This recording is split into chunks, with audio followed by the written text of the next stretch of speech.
Well, a very good evening to all the viewers. I go by the name of Sheko. I'm a queen, I'm eloquent, and lastly, I am a child of God. I would love to welcome all of you to this live podcast, and this one is titled Life After University Graduate Talk Show. And this one is going to be talking about all the past experiences that these graduates have been facing, the obstacles, the challenges, and so forth. And we are also going to be talking about, ways on how to empower the youth. But let me not carry on talking further. Let me try and introduce all our key speakers. Starting off, we have Lifalaza Simata, and he is a UNAM graduate. That is a Bachelor of Arts, and that is Industrial Psychology. And then we have here Talohole Ipinge, and she is also a UNAM graduate, and she studied Bachelor of Arts, Industrial Psychology. And then we also have here Bro Matthew Ipinge, and he is a NUST graduate, and he studied Bachelor of Business Administration. And lastly but not least, we have here Evelyn Nakale, and she is also a graduate at UNAM, and she has a master's in international trade law. But before we actually jump right into this discussion, we do have a lovely performance, and she goes by the name of She Can't Go. She'll be reciting a poem, so do stay tuned and make sure you guys leave some comments right there and engage with us.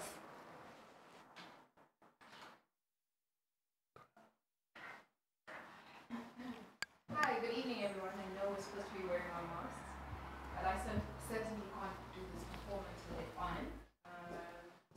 I'd just like to thank the entire team for having me tonight. I'll be performing a piece titled Moments, which is somewhat reflective of the mental and emotional state that a student would experience from start to finish, and even after they've graduated. So this is Moments.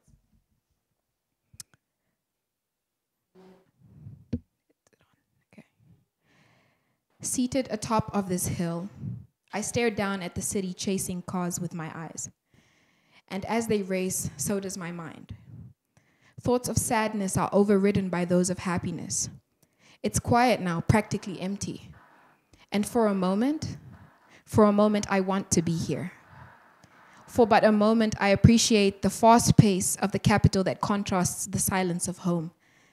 I smile, reminiscing on the long nights we'd laugh and dance, becoming one with the streets. The same laugh becomes a sigh as I remember that's all there is.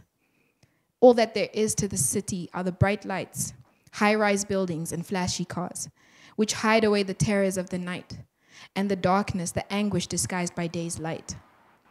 I'd go on, but my point? There's nothing of note. Nothing but the repetitive beating of a drum I've heard so frequently before.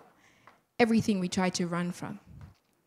And for a longer moment, I sit here and embrace the burning rays on my cheeks, accompanied by poolside afternoons, gin and tonics, and provocatively placed bikini bottoms. Hot and sticky are the summer days, but they make me all the more grateful for the rain. Still firmly stuck in my head, I stir a pot. A dash of anxiety, some self-loathing for taste, imposter syndrome to spice it up, and a tablespoon of depression for flavor. Far from the days of wanting to die, certainly. The monsters never left, though. Their shadowy voices whisper psych. And I'm still not happy or healed or any of the lovely things the therapist's book says. And I still detest you for not loving me, for being absent, for judging me, for not being the you that I wanted. And worse, some days I still detest me. My dry throat is quenched as I taste the warm tears in my mouth now. A mixture of joy, of love, of breakthroughs, but there's an aftertaste of failure, of broken relationships, madness, and anger. The same rage that would brew in my head, heart, and fists, eagerly twists, triggered by the slightest of moments. There's a bitter realization I can taste in my mouth. It's going to take many more moments for it to be rainbows, sunshine, and daisies. I'll take it one moment at a time. And if you are still uncertain, this isn't a poem, but rather these are my moments. Thank you. Thank you so much, Nita Shikongo, for that performance. And we are going straight into this discussion section. And basically, we are going to start off with an icebreaker, all right? I'll start off with Lifalaza.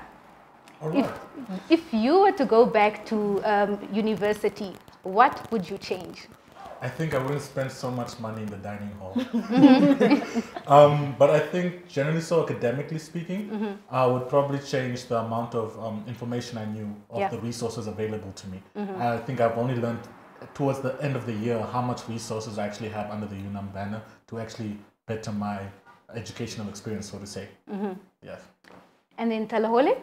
I think I would change the teaching dynamics because it's so much theory and zero practical. And in the real world, this theory it's useful, but it's not as useful as a practical experience would have been. All right.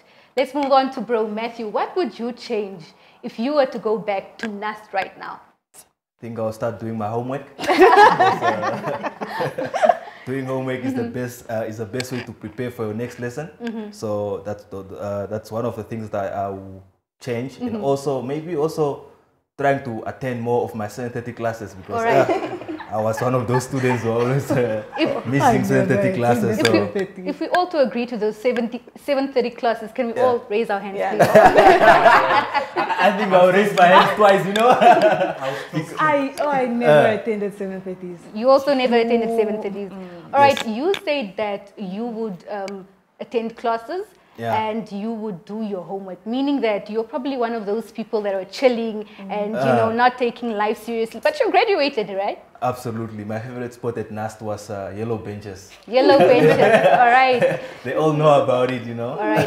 Let us move on to Miss Evelyn. What would you change at UNAM? Like, if you were to go back right now, what would you change? Based on my experience, I really wouldn't change anything. I had a chill time at university. I had like 2 or 3 classes a day, 4 days a week. So like Fridays were always off. I wouldn't change anything. Really? Yeah. Wow, you guys seem very relaxed and, all about this. But anyways, if you guys have just tuned in, you guys are here on this live podcast. And this one is titled Life After University Graduate Talk Show. Please do feel free to drop your comments right below as we are starting with this discussion. First question is, how does it feel being a graduate? And we will go with ladies first, and I'm going to nominate Talahole. How does it feel being a graduate? It's that feeling of finally. Like, I did this, like, this was all me, especially on graduation, and I feel so sorry for this year's graduates. They didn't get to walk on stage or they didn't get the whole thing, experience the whole going to safari, but it's such a wonderful feeling, just being there, realizing that you did that, nobody else. You woke up, you put in all the work. That feeling is unmatched. All right. In light with, the 2020 graduates that did not have that experience to walk down safari, let's give them a round of applause to class of 2020. Y'all did that. All right. Now we're going to move on to Bro Matthew. How do you feel right now being a graduate? No, I think I'm actually proud of myself. Sometimes I wake up and I look at myself and I look at my degree on the table like, is that really mine? Yeah. So I'm really, really proud of myself. And I think every student is capable of achieving what I have achieved. It's just a matter of you being disciplined. Yeah. You need to plan, to be well organized, and then you need to also to be humble, and you need to work hard. Exactly. So you now mentioned that one needs to be very well organized. How organized were you when you? No, don't worry about me. But I think from my side, I wouldn't really say I was that well organized. So that's why I said if I was to go back to the university right now, I think those are one of the areas that I'll try to improve myself. So yeah, that's why, and one of the reasons that I was also, one of the challenges that I had was not attending 7:30 class and all that. Yeah. So for that reason, I was not really that well organized, but I think if someone, if the students that are currently studying, if they only had to improve in those areas, then they will do All much right, better. let's move on to Lifalaza. I feel like this order, isn't it? Man, woman. Yes. Okay, no. Element of surprise. I think for me, I think the honest truth, it was a bittersweet moment. Yeah. Because you graduate, you finally conquer this mountain. You're there, you've done the 4 years. Yeah. But then it's what's next.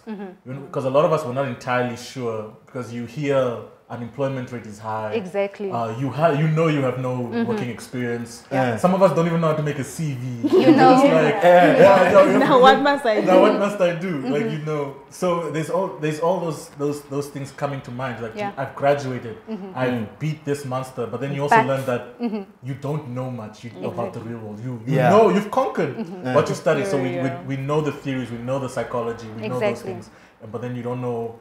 Like The practical. practical. Like Yeah. I think one of the most interesting things, I didn't know how a printer works. Yeah, I was asking my work, you have to fax me something from the printer. I have to fax from the printer. yeah.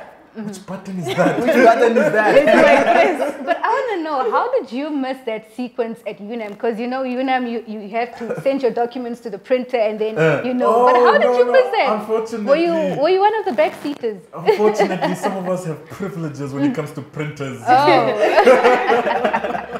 All right, let us move on to Miss Evelyn. How has your experience been so far being a graduate? I think my sentiments lie with Lefas as well, that the thrill is honestly in the chase. Like the moment, I think after Safari, when you get home and take off that gown, it's done. Right? The excitement is done. Yeah. So the next thing that immediately creeps in is the fear. What am I going to do next? Which is why I think after I graduated with my undergrad, I wasn't ready to face that question of what am I going to do next. That's why I went back to school. Exactly. So the thrill is honestly in the chase. After you're done with your degree and after graduation, it's a scary world. All right. Checking the time right now, it is exactly 14 minutes past the hour of 7. If you guys just tuned in, welcome to the Life After University Graduate Talk Show. And we are very busy right now. So if you guys are graduates, do make sure to drop your comments right now and tell us how it feels to be a graduate. Moving on to the next question is, what is one of the biggest challenges you have faced so far while, being a graduate? Definitely the pressure. I think everyone will tell you about the pressure. It's academic, it's financial, it's social. Yeah. But I think I would focus a bit more on the academic pressure. Like tests and assignments and exams. It's horrible. It really plays with your mental health. Yeah. The anxiety and just the fear. It's ridiculous. I think we maybe need to consider new forms of assessments. Yeah. Yeah. Absolutely. I know from my side, one of the challenges that I actually had, especially in my first year, coming from high school, you are used to your uniform, and then you come to varsity. Exactly. It's now about dressing codes. Everyone is looking at you every day. You wear a yellow T-shirt every day.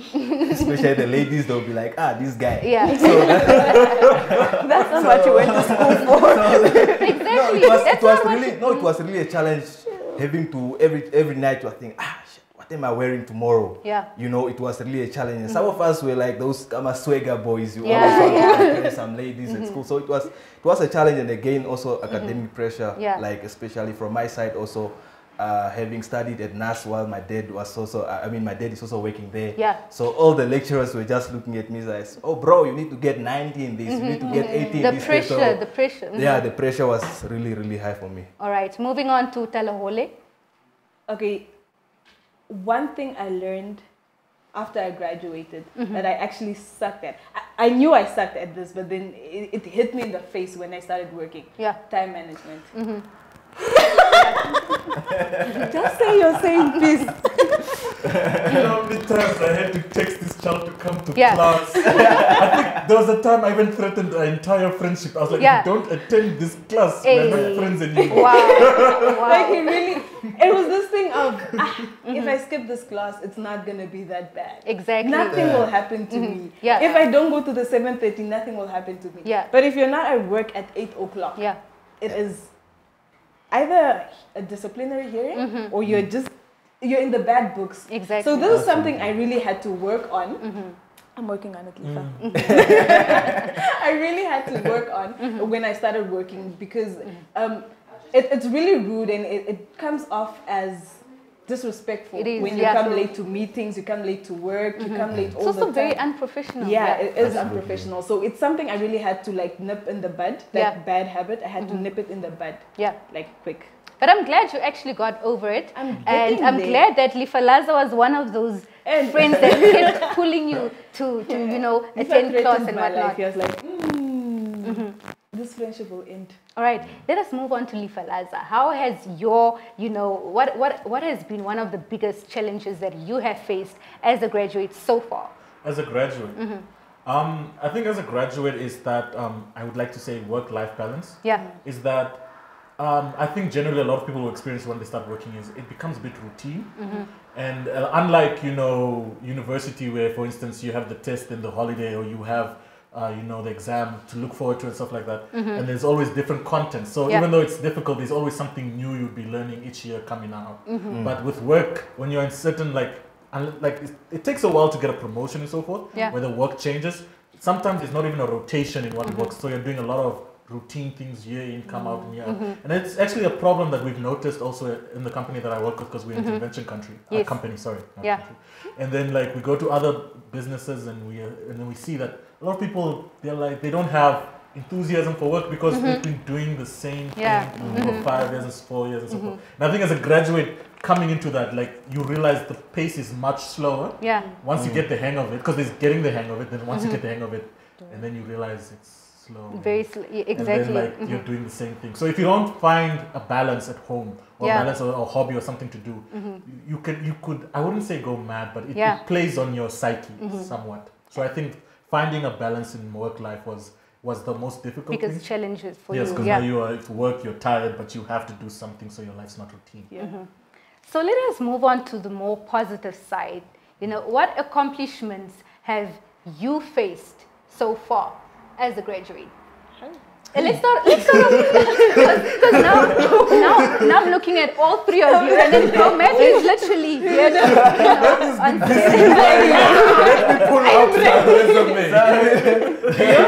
So Bro Matthew, tell us what has been what accomplishments have you accomplished so far? No, from my side, I think after graduating, I was lucky enough to join one of the IT company, even though I did not really do IT at NAST.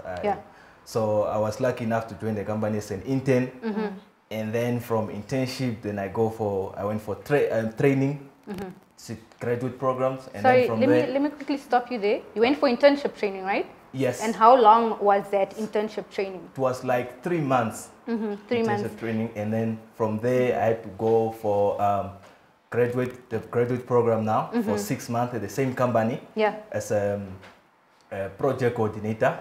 So after 6 months, then I was now likely recruited permanently as an assistant project coordinator. All right. So from there, I just kept on climbing. Exactly. Making the rest of us look bad. So from there, I kept on climbing, and I think after it was 4 or 5 months, and then I became the permanent project coordinator at Green Enterprise Solutions, and where I'm currently working. But again, if I look at what I've also achieved throughout my my studies when I was still a student at NAST. I think 2014. I think I forgot a bit now. Some of my, it was long back. I was one of the best students in that year in business administration, and I got awarded with a scholarship to by the University of Berlin School of Economics and Law. And from there, all what I had to do that year was to pack my bags, go to the airport, the visa, everything was covered. Wow. So I only had to get there. Exactly. So it was So you know what? You're the perfect epitome of catching flights and not feeling, So it was actually a great experience for me, and being there in Germany also as a Namibian new environment and everything. And I mean, I was at the end of the day, I was even famous at our university because I was one of the few blacks. Yeah. So if you hang, if during the weekends, if you hang with some whites there, with some Germans and other students from other countries again, and the following week, let's say on a Monday morning, everyone is greeting you like, "Hi, bro," and you're like, "Do I know you from somewhere?" You know. So I was always a standout. So, but yeah, everything it was really a great experience, and I learned a lot from it. So in all, it's safe to say that you actually had 9 months of training, you know. Yeah. All right. Let us move on to Talohole. Fine, you can skip me. Oh, why are we skipping you? After all of that, You can't go after that. Yeah. Like there is nothing. But let me tell you what. Own it. Own it. Okay. Let me think. Okay, we can park you and then we move on to Evelyn. how does that help the situation? But okay, I think mine is obviously not as lengthy as his was. I mean, there's no beating that. Yeah. But I think I was like one of the lucky ones. Immediately after I graduated with an LLB, I was privileged enough to be called in by a firm to start as an intern. And I was still very undecided about what I wanted to do then. So I was still afforded an opportunity to go and further my studies. And I came back and I still work at the same firm as a candidate now. So I think that is like my single most accomplishment. But you also deserve a round of applause. Right? All right, let us move on to Talohole. Let us do it. Okay, so my accomplishments wouldn't really go in the same line, because mine were more of personal. She took my answer.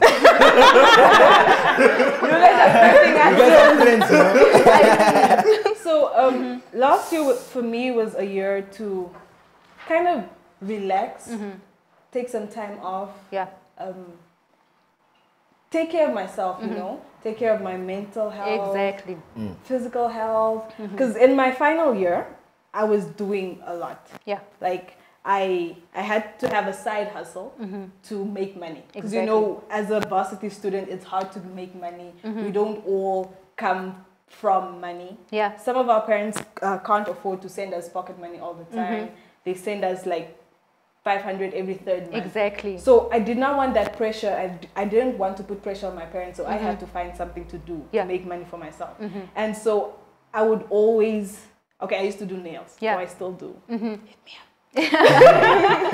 So I would come from a class and then in between, like I would have an hour break and then I would run to the hostel and have a client and then I'll be late for that class, but I'll still make it and then run back. Yeah. It also used to annoy Lifa, but you know, girl gotta make money. Exactly. And we stand a queen that is making money. Thank you. So that was it. I realized I was really burnt out, and the pressure of fourth year, the pressure of finishing, you have to finish, everybody's looking at you. It was so much, I almost burnt out. Yeah. But then last year I took my time and I was like, okay, let us take baby steps. Let us rediscover ourselves. Let's see what we like. What is it that I love? Let us try. Let us travel. Let us dabble in different activities to see who you are outside of being a student, outside of being an employee. Like Lifa said, finding that work-life balance. Yeah. So that was my accomplishment last year, I would say. Wow. Well, congratulations.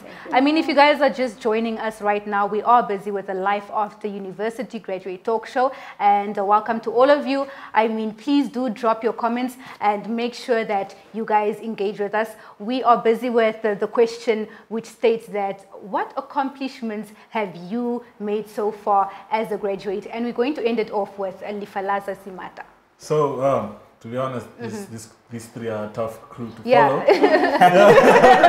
I probably should have gone first. You know. But to split my answers, because it was similar to Talo's, I've put a lot of personal accomplishments compared to one that you can actually put on paper. But after I got my degree in industrial psychology, I had like an honest reflection, and I was like, the thing that I'm really passionate about is actually philosophy. Yeah. And it's a very difficult conversation to have, especially let's say with our ethnic background, to tell your parents you want to do philosophy, and they're just like, what is that? Exactly. Can I stop you right there? What is philosophy? Because probably there's grade 12 learners that are, watching this. So philosophy, the joke that goes around is philosophy is about thinking. But what happens is why I love philosophy in itself is that it's such a broad spectrum that that people don't realize. So it branches into ethics, which is something that we currently probably need in our country as much. Yeah. So you learn critical thinking. You know how to think about things. So compared to psychology, for instance, there's an answer for a question. For instance, there'll be like,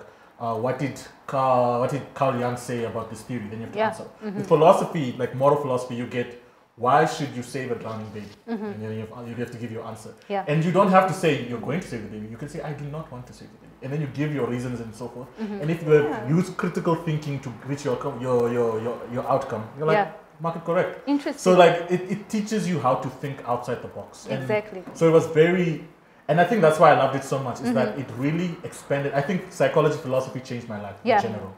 Is that psychology made me a bit more understanding of people, more patient, but philosophy made me think broader and like, be able to think exactly. So yeah, so philosophy. Currently there are like 3 philosophers in this country, technically speaking. No, Number 2. one. There are 2. Okay, Dr. Masood, and he's actually not even Namibian. There's Dr. Masood, and then there's Dr. He's not doctor, yes, he got his PhD, Dr. Kasera. And then, no, there are only 2. I want to be the 3rd one. I mean, dream on, exactly. Yes, so that's technically how, and these are intelligent men, and like, and it's not just like in one sphere, like they can have discussions all spheres. So like philosophy can go into science, it goes into ethics and so forth, it goes into consciousness if you need that, and and then religion and all those elements and so forth. So yes, I went back to do that. All right. I wrote a paper. It's actually it's a running joke in my office. Is that I went back and I decided to be funny, and I wrote a paper on why other minds don't exist. Why other? Minds don't exist. Yeah, okay. it's a theory called solipsism. Was that your research paper? That was my research paper. I was being funny in the beginning, then I realized it's a lot of work to prove that other minds don't exist. I mean, but I still managed to get a B, and I was shocked myself. I was like, oh, I did that. So yes. So there's that. So I went back for philosophy. So that's my academic, and I got a job. It's the only intervention company in Namibia. And so we go around, we teach team building, we teach leadership support, we give emotional intelligence training, and you realize how it's something that's lacking in our countries. Like, and I remember the first time I was there is that my first ever team build, we had to do people who had PhDs. So we did teach them how to communicate, and I felt I was beyond my depth. I just have a degree. Where am I telling this man who has 3 PhDs in geology? You have to speak better. Exactly. But I managed, and he was like, "Oh, that you explained it so well. I'm going to use that in my life." And I was like, "Wow!" I told someone the age of my father, how to communicate better, and he understood, and he's like, "Okay, I can do this. Thank you for that." And I was like, "Wow!" Like I did that. So there's that. Personally, it's the same like Talo also. Like I think burnout is a serious thing that happens. Like because it's modules, tests after tests. Especially with COVID right now, I hear the kids are doing assessments left, right, center. That is easily an easy way to get burnout. And I know dealing with burnout was difficult. It's dealing with burnout, and then there's the pressure, the social. So you graduated. When are you working? Are you applying? All those questions. All those things. I'm like, I am applying. Are you really applying? I'm like, I said I'm applying. like why would I lie? How come no one's calling you? I'm also wondering. Exactly. So there's that. So it was that, and finding my own path. So like trying to figure out where am I going? What do I want in this year? Because like I think a lot of people get stuck at 20 and like they're like, okay, this is my life and so forth. But there's so much you can do. There's so much you can explore. Like Talo said, traveling is good for you. It teaches you more, meet more people. I think the more people you meet, especially people without the same background, the more ideas you get and so forth, the more concepts. So like for me, it's been building the idea of where I want to go with my life. And I somewhat have an image now, and that is my greatest accomplishment. Amazing. I'm inspired. I hope that you guys are inspired as well. And Lifalaza actually touched up on philosophy. Do you think there's a market in Namibia for to become that? And also, let's talk about early career guidance. Do you think that as for like now the grade 12 students that are about to venture into university, do you think there's a market for becoming that? I think, to be honest, there's a market in a lot of fields. Because I think there's this running joke that we have, I think, in Namibia is that there are only, I think, 6 professions or 5 professions. You're either a lawyer, a doctor, engineer, is it a businessman or something? Teacher. A teacher, and then the fifth one, the nurse, and then the sixth one is a disgrace to the family. Yeah. So if you're not one of these, if you're not one of these five, You're number you're 6. there. Yeah. So like what happens is everyone flocks into this areas and so forth. So we have a fluctuation of nurses, teachers, engineers, and all those things. Blah, blah, blah. And then these fields are left untouched. Yeah. Like for instance, I think we only have 2 Namibian PhD holders in industrial psychology. Yeah. We have 1 philosopher.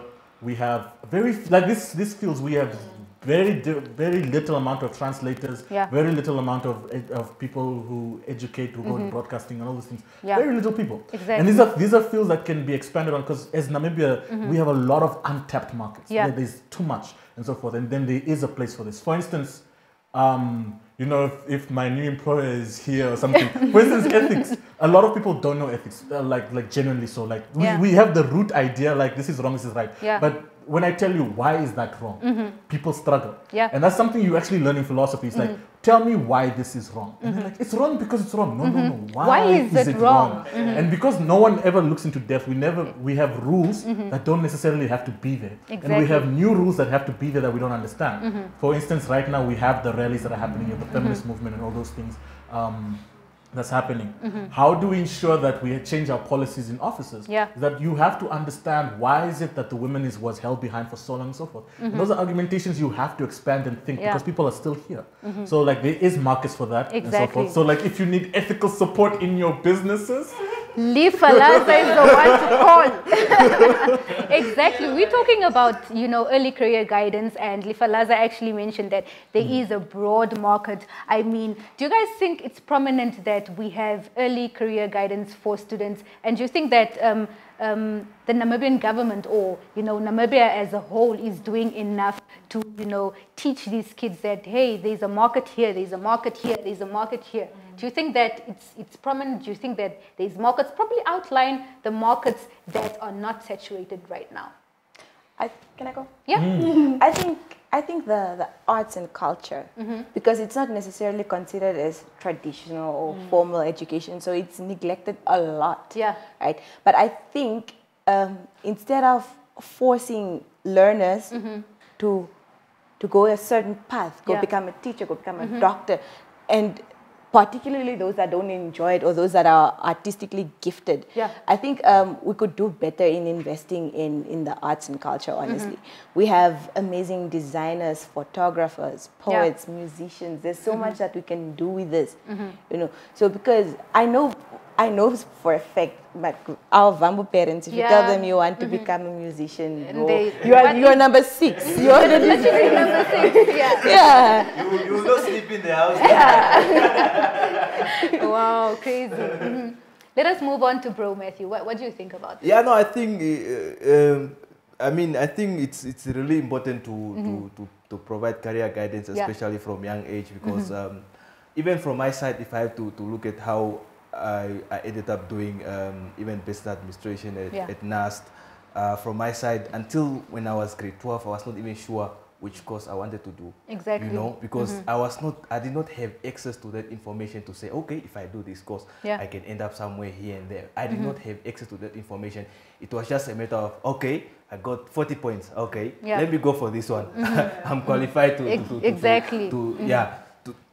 to enroll for this course. So at the end of the day, I think it's very important because I remember there was a time when 2014 I was working at NAST as a student change agent because NAST was busy transforming from technicon to university. So I was one of the student change agent, and we had to educate everyone why the university was transforming, and we ended up going like to career fairs and you know, just to help the grade 12s and grade 11s, you know, to make decisions in terms of their careers and all that. Yeah. And sometimes when you communicate certain things to them, they act so surprised, you know, because they do not have access to information. Yeah. And that's why social media and these type of things are now very important. Exactly. Yeah, so. And we'll move on to, you know, the social media part where we're going to be talking about technological advancement and whatnot. But let us ask Talahole, what you've studied before you graduated, right? Was that guidance or was that just out of the blue? I think, okay, first to touch on the earlier question, we are not doing enough to educate our Namibian kids on what other careers they are. Because growing up, I know I wanted to become a doctor. Yeah. I was certain, I was like, Say it with your chest. I was gonna be a doctor. Yeah. I was gonna be like my mother's pride and joy. I still Exactly. am. Like she still loves me. But like she really wanted me to become a doctor. So Yeah. that was her dream for me. Yeah, for you. So, yeah. So it was because she spoke it into me, it became my dream. But Yeah. it was not really my dream. And then I realized that in 2012, my little cousin burned. So Yeah. we had to come visit her at the hospital, and I saw the situation. I saw people dying. I was like, no, Yeah. it's That's not for it's me. not for me. This is where it ends. It's fine, Mama. I'm gonna be number 6. I'm Yeah. gonna be a disgrace. I am not going to be a doctor. Yeah. I knew for a fact I did not want to be a doctor, but I did not have that guidance. Yeah. I remember, I think Ministry of Labor came to our school and they gave out some tests, and they were like, you know, those aptitude tests. Yeah. So they check where you would fit, best fit. Yeah. And I, not to brag, but I had like best fit in 3 things. So I'm like, okay, now what must I do? Exactly. They're like, you know, when you have so many options, you also don't know what to do. You'll get stuck and you'll sit there, and that's what happened to me. So I had the options, I had the points, I could go in any field, but I was like, I don't know what to do. Exactly. I did not apply. When I came to university, I did not apply, but I was like, okay, law sounds good. I think that was the Barry Rue case. That was like, law sounds good. I'm going to be a lawyer. I want to be like Barry Rue. And then I came to UNAM and they're like, no, it's full. I was like, oh, okay, give me whatever you have. Yeah. And then they're like, no, Bachelor of Arts, Psychology is open. I was like, bring it here. Yeah. And I'm so glad that happened, because I love psychology. Yeah. I love what it has taught me. I love who I've met. Exactly. Can I even add on to that? Hey, you may. Like for instance, philosophy is my passion. And like how Bachelor of Arts works is that you have your majors and your minors, Yes. and then there's like two other subjects. Yeah. So what happens is we didn't know this. So I came. I'm going to study psychology. They're like, oh, you need 3 other subjects. I'm Yeah. like, what? Okay, what do you have? Yeah. They're like, we have politics. I'll take politics. I like politics. You need 2 more. I'm like, oh, okay. Sociology sounds nice. Yeah. I'll take that. Then I was like, I ran out of things. Do you want to do English? No, I Yeah. can't spell. Yeah. She goes like, how about philosophy? I'm like, philosophy? What is that? Yeah. It's like thinking about thinking. I'm like, why would I do that? It's like, you'd love it. And I was like, okay, give it to me. Yeah. And then like, so what I love was even accident. Like I never planned on Yeah. doing it. And then, so like, I feel like if it was explained better, I probably would have picked philosophy first. Yeah. But you know, from the beginning, but you can see how those opportunities don't Yeah. happen. Like But those it's communications. safe to say right now that what happened right now is not anymore an accident. I mean, I think God chose you for that. Yeah. Sometimes it works out really well. Yeah. Like what Talole said, where you go to university and what you applied for is probably full. Yeah. Or what, and then they kind of give you like 3 options and channel you into one.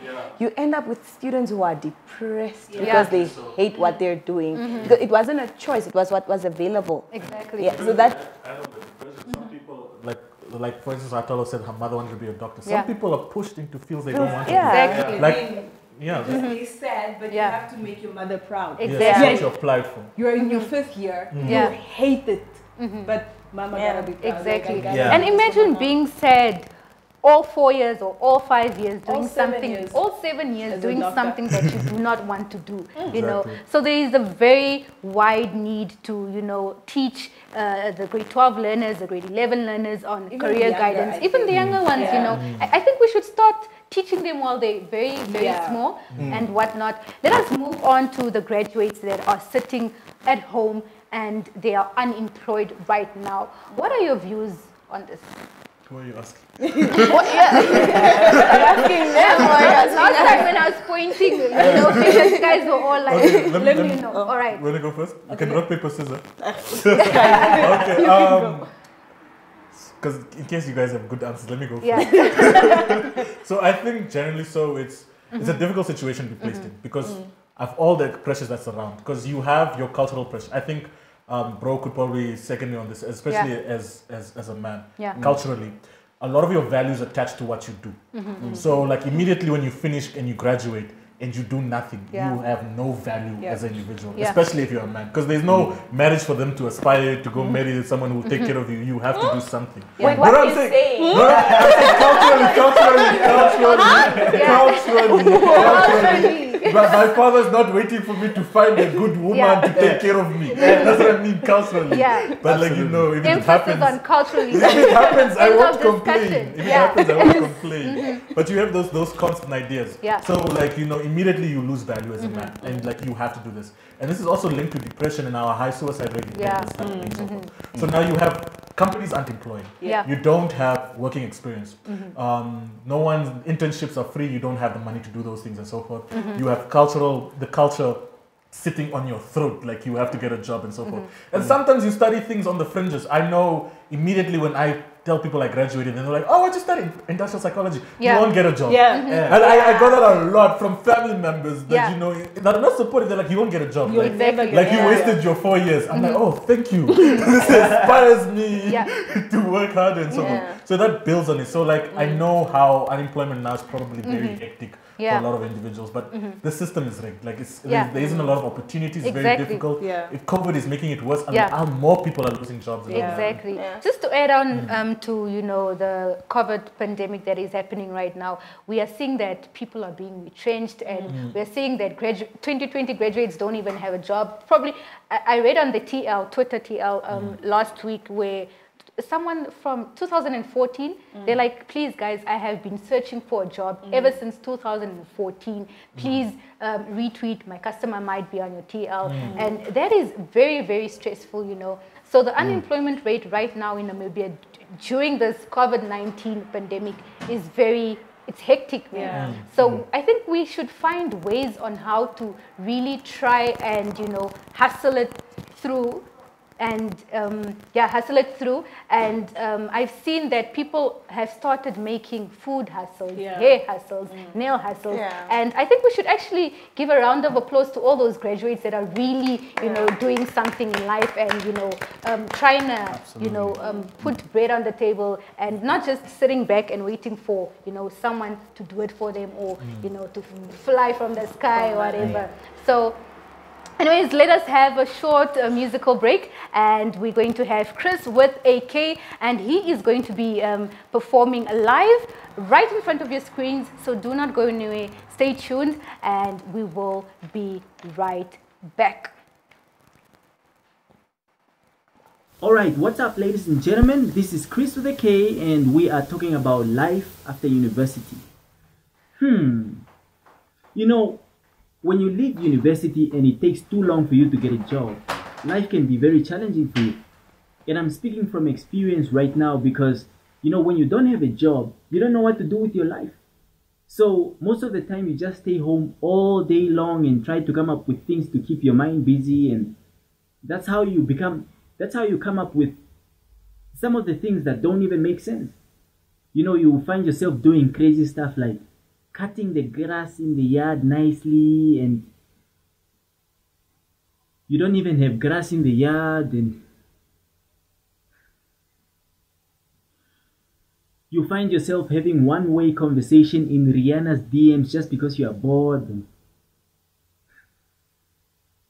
you'll be commenting, I receive an amen on every "this is your year" post on social media because life is hard. I'm serious. And you know, in your community, your people will obviously know that you must be done with university, so they'll always be on your case when you're unemployed. You know, some of the people will be mocking you because you're unemployed. They'll be like, yeah, degree, no job. Whom do you think you are?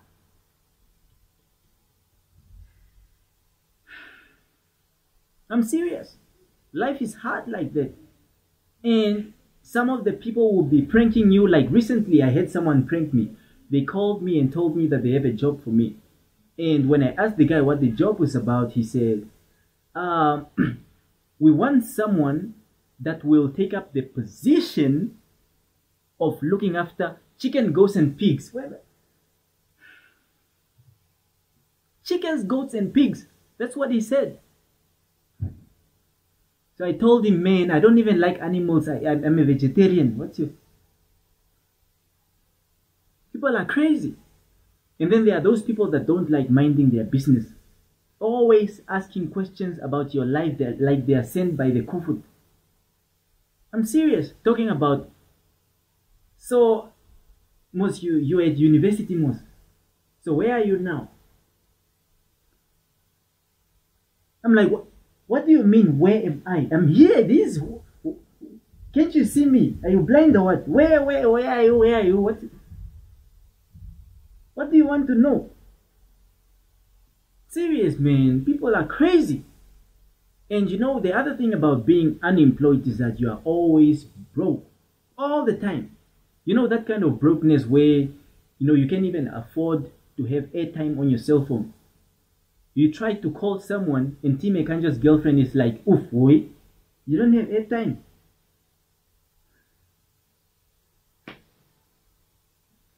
I'm serious, man. And my family, they are always on my case. They are not happy with the fact that I'm in my glory of brokenness. Because I'm unable to bring something to the table. And because of that, because I'm broke, I can't do anything. I'm not allowed to do anything in the house. Anything at all. Any single movement that I make, they attack me. My own family. Like the other day, I was just minding my business and one of my aunties, you know, she said, hey, oh, you are breathing too loud.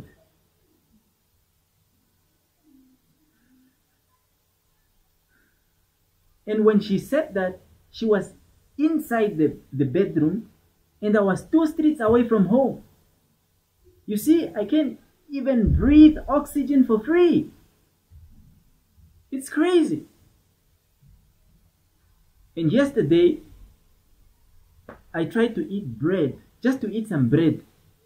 And my auntie, she took it out of my mouth. She said, hey, this bread is for the children that work hard every single day, playing outside. Or you must practice social distancing from this bread.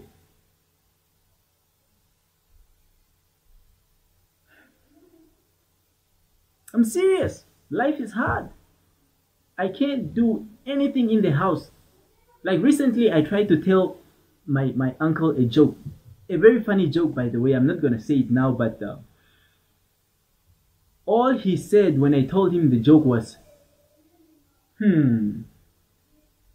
funny. Okay, tell me another one comparing yourself to Emma Theophilus.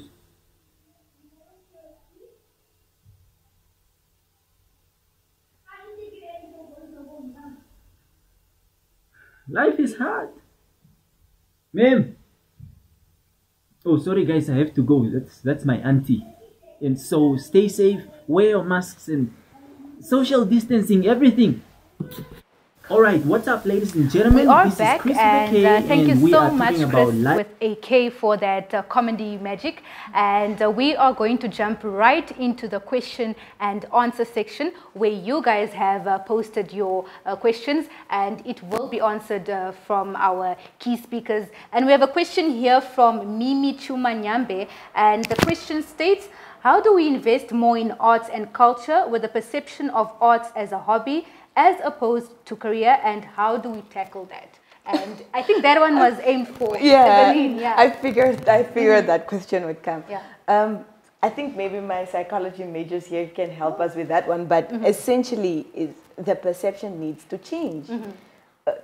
Honestly, ideas need to change.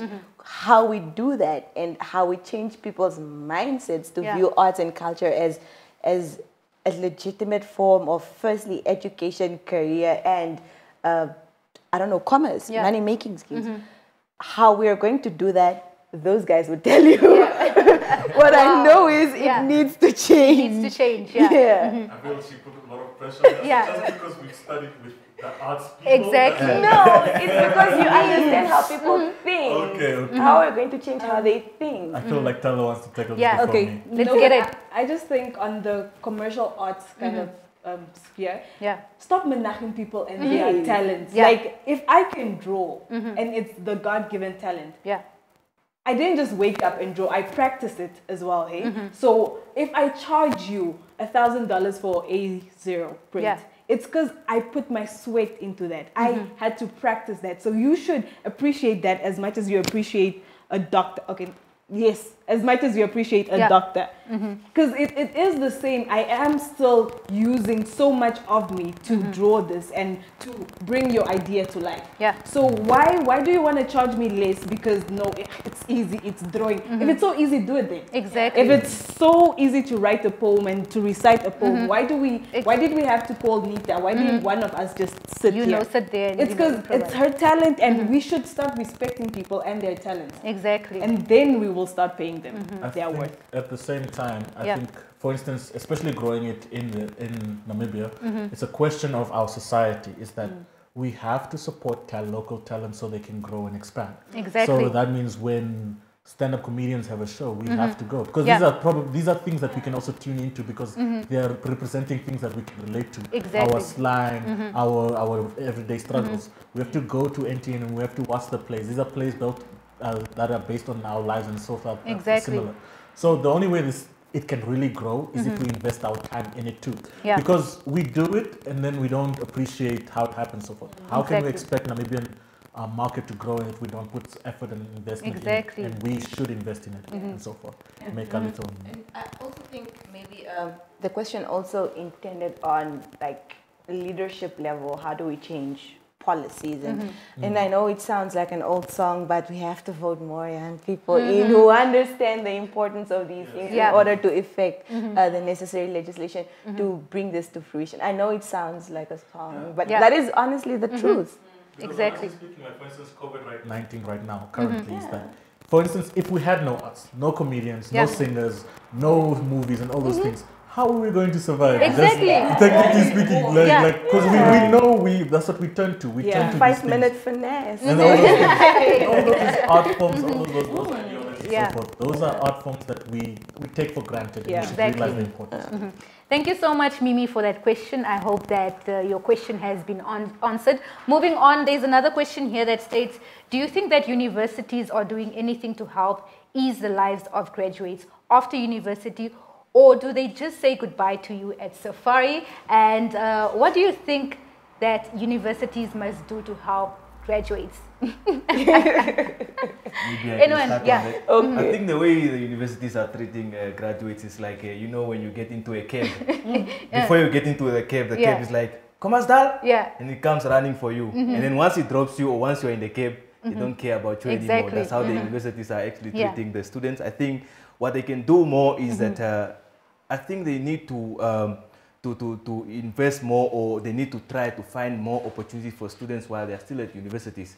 These things about internships and so forth, they need to make sure that they contact companies, whether it's SMEs, well-established organizations and all that. Exactly. They need to have agreements to say that, no, we have this number of students, can they come to your organization for, just for them to have that a bit of work experience and all that. Exactly. I think they need to invest in that area, because that will actually contribute also to the students. Once they graduate, they will also be able to have, that a bit of experience, and they will also know, because sometimes if you graduate as a graduate and you've never been in a working environment before, it's really a challenge, and you need to know how to behave in a working environment. You need to know how you should conduct yourself. You need to know all those type of things. So you need to learn those things while you are at the university, not after you have graduated. Exactly. They really do throw the students just into the deep end. And especially he touched on work experience and internships. I feel like companies are asking for too much with the work experience.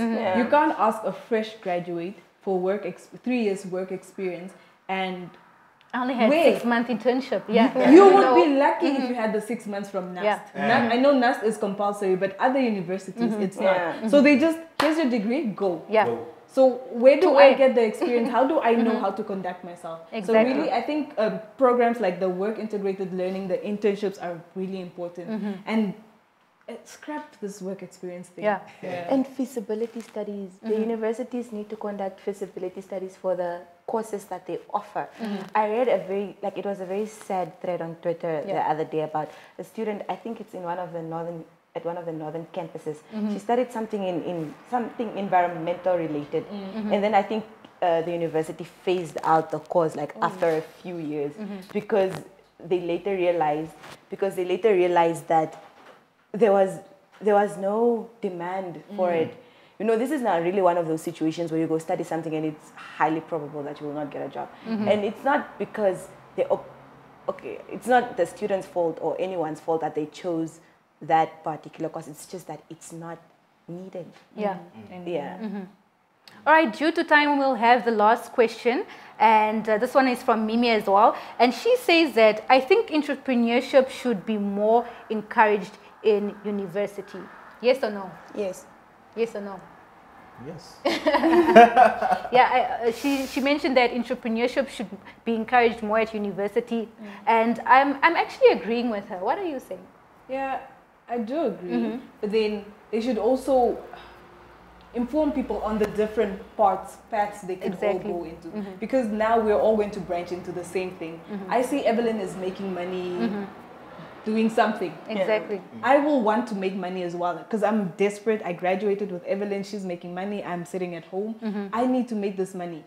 I branch into that, and then we all branch into that. Yeah. We are going to saturate that market so much, it's not going to make any of us money anymore. Exactly. I feel like we need to open our horizons when it comes to businesses. Yeah. We need to research more and see what the gaps are so we can fill those gaps. And that's how we will, get better. And unfortunately, not everyone wants to become entrepreneurs, That's and not the everyone other has thing. that mindset of Yeah. an entrepreneur.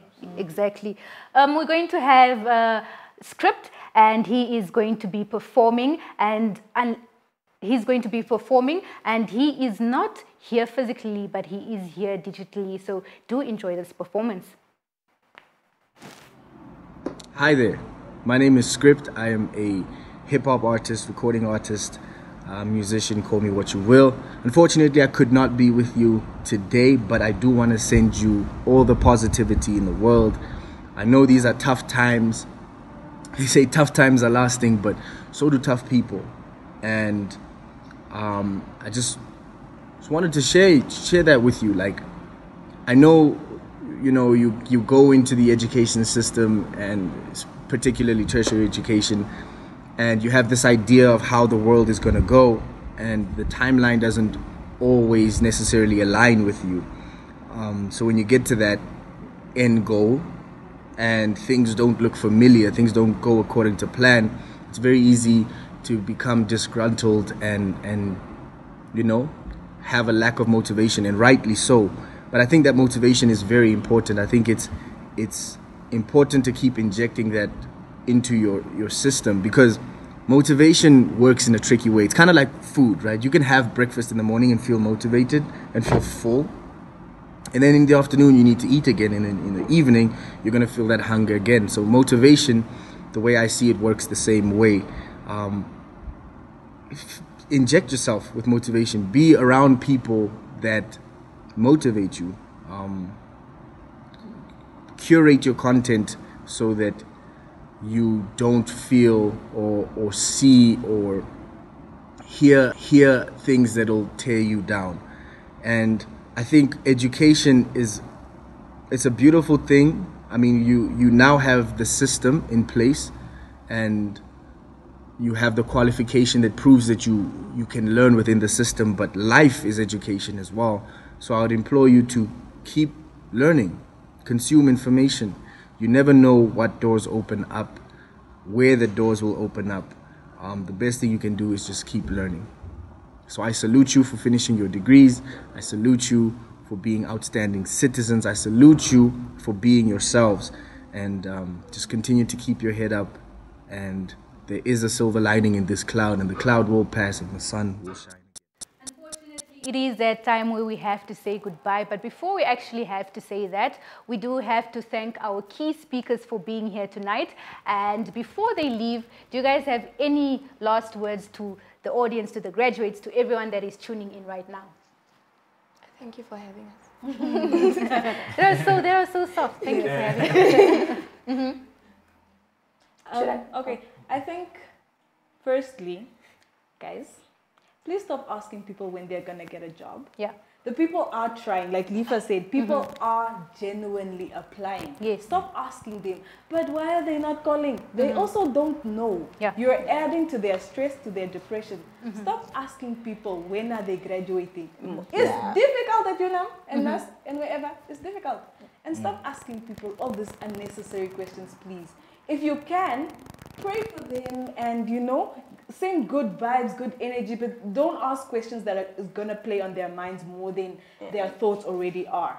Because they're already stressing, they already know what everybody is thinking, they already know what everybody is saying, and then you're coming to add to that stress, to that anxiety, to that depression. Stop it. Yeah. And okay, I was also going to say that not everyone's experiences are the same. Don't take everything that you hear to heart. I think cherry pick what benefits you. Keep out like the negative comments of the not getting a job, that course is not good enough. Don't do that. Just choose what you feel like is going to work for you. And I think mine is learn yourself and pace yourself. It's very important that you know who you are as an individual. Work on that. Pace yourself. It's not a race. This is you and how you live your life. And you just know growth is not linear, it's circular. You will fail, sometimes you will grow. Exactly. Wise words. Nifalaza, Talohole, Bro Matthew, and Evelyn, thank you so much for coming through. Thank you. Thank you for having us.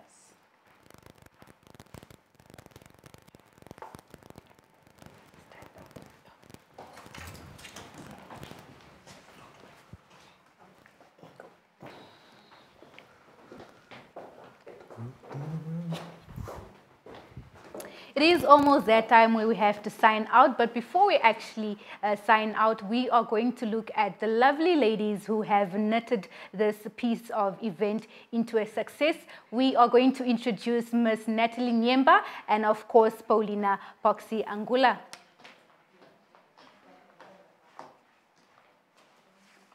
Well, a very good evening to you, lovely ladies, and thank you guys so much for Well, a very good evening to you, lovely ladies. Thank you so much for coming through. And I've heard that you guys are the ones that have knitted this event into a piece of success. There's just two questions that I have for you. Why did you want to have this event that is called Life After University Graduate Talk Show? Why did you initiate this event exactly? Well, first of all, I wanted to make sure I'm not the only one who skips 7:30s, okay? Yeah. And I also wanted to figure out, like, what's next? Because right now I'm in second year, and I don't have any future plan, any future thoughts about what's going to happen. And this has made me open my mind to realize that I can't just be sitting around living life, enjoying the fun in varsity. Like, what about jobs? The employment rates in the country? The economy, where is the economy right now? How's the future looking for the economy? I mean, there's economists who actually analyze what's yet to come. So I think it's that time now in my life where I also need to start looking for interviews like they mentioned.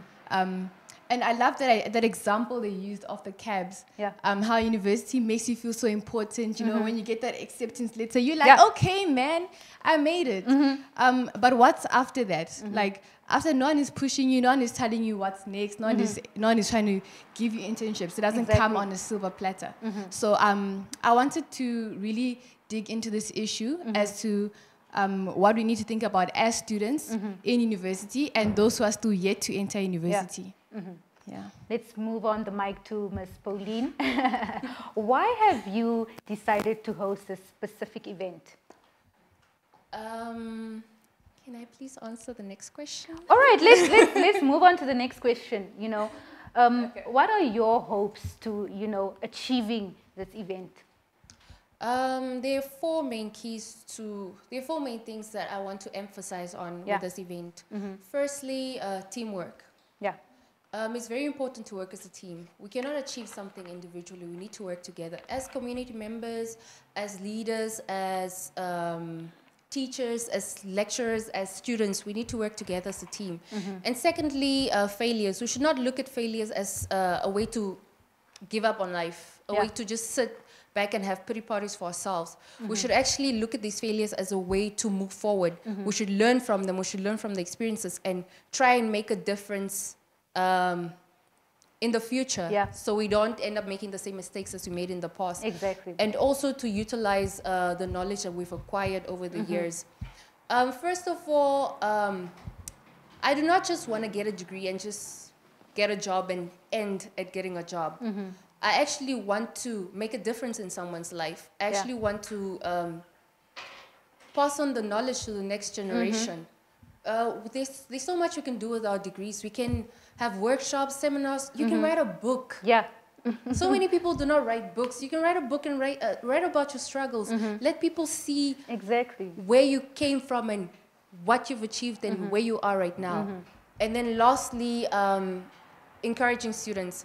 I know this is a very tough time, and a lot of students are going through a lot of mental challenges, depression, emotional instability, and all of that. But what matters is not the mistakes that we've made or the failures that we went through. What matters is what we do with those failures and how we move forward. So yeah, those are basically just the main things that we want to point out with this event to create that awareness. Life after university graduate talk show. Thank you guys so much for tuning in, and that is how we wrap up. I mean, before we wrap up, we would like to thank Stern South Catering Apartments for the venue. We'd also like to thank Don John Graphica for filming this event, Crystal Media as well, Studio for live streaming this event as well, and also UNAM and NUST, and as well as the speakers, the people that have tuned in and so forth. Thank you so much, and make sure to comply with the COVID-19 rules. Please do stay safe, wear your masks, and please pass the hand sanitizer so we can, end off right. And please sanitize your hands as well, and stay safe. Bye.